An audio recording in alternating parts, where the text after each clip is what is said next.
આજે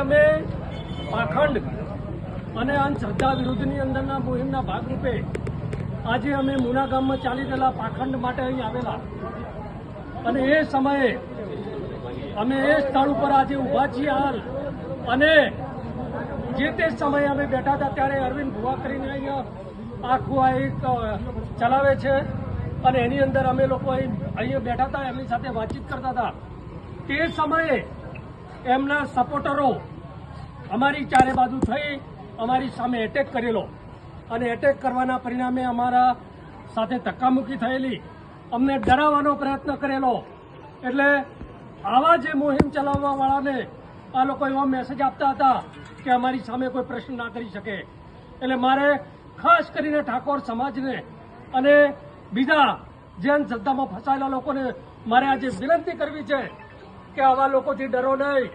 આ લોકો તમારી સામે હુમલો કરશે, તમને કોઈનો દેહનો ડર બતાવશે, તમારી સામે જે પણ એવા હાથગંડા અપનાવશે, પણ આવી રીતે ગભરાતા નહીં અને તમારે ક્યાંય પણ તકલીફ પડે તો અમને કહેજો, અમે તમારી સાથે છીએ અને આવા પાખંડીઓ ક્યાંય પણ આવે તો તમે અમને કહેજો. અમે હવે કફન બાંધીને ભરીએ છીએ એવી કોઈ ચિંતા ના કરતા કે અને એને માફી માગી છે અને માફીને લાયક તો નથી જ છતાં પણ માફી માગી છે એટલે મોટું દિલ કરીને ઠાકોર સમાજ અને અમે બધા એને માફ કરીએ છીએ અને એનો એક માણસ એક કે બે માણસો જે બાકી છે એના વિડિયા નહીં આવે તો એ પણ કોઈ ગામમાં નીકળી ના શકે એવી રીતનું અમે કરશું. એટલે આજે તમને સૌને પણ આહવાન કરીએ છીએ કે આવી અંધશ્રદ્ધામાં કોઈ ફસાતા નહીં, આવા પાખંડીઓ સાથે કોઈ વ્યવહાર કરતા નહીં. એટલે આજે આપણે આમ તો ગણીએ તો આખા આ અંધશ્રદ્ધાનો પર્દાફાશ કરવાનો છે, આપણા સમાજમાંથી અંધશ્રદ્ધા કાઢવાની છે અને એના મુહિમના ભાગરૂપે હતા એટલે આજે એમને માફી માગી છે. તો હાલ પૂરતું આપણે આ ચેપ્ટરને પૂરું કરીએ છીએ પણ કોઈ જગ્યાએ આ લોકોને કોઈ ગામમાં ઘૂસવા ન દેતા એવું તો આપ સૌને આહવાન કરું છું. બોલો સદારામ બાપાની જય. જણાવવાનું કે આજે નાયકણજીને અમારા ઘરે આવ્યા હતા મુના માતાજીના મંદિરે. એટલે જ્યારે ત્યારે આવ્યા ત્યારે એમને આપણે નમન ગતિ કરાવી બેહાડ્યા, ખુરશી આલી અને એમને મને બે ત્રણ સવાલ પૂછ્યા કે ભાઈ આ રીતની વાત આ બધું હોય એવી અમારી બે વચ્ચે ચર્ચા ચાલુ હતી બરોબર.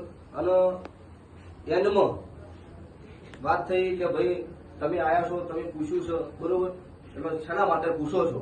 એટલે એમને કીધું કે અમે તમારું આ બધું ચેક કરવા માટે આવ્યા છીએ બરોબર.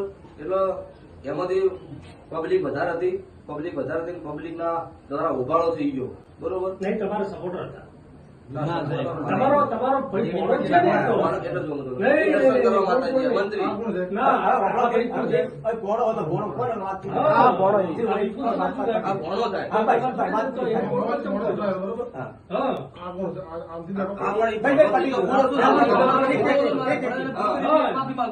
એ ભણે પણ જે કોઈ કર્યું એને કાયદેસર માફી મંગાવશું ભાઈ બરોબર. એમાં કોઈ બીજી વાત નહીં છે કે ખોટું કર્યું છે એ તો એના ઘેર જતો રહે, ભોગવવા અમારે થાય એવો ધંધો કરવો નહીં, ભલે મારા ઘેર નહીં આવે ચાલશે.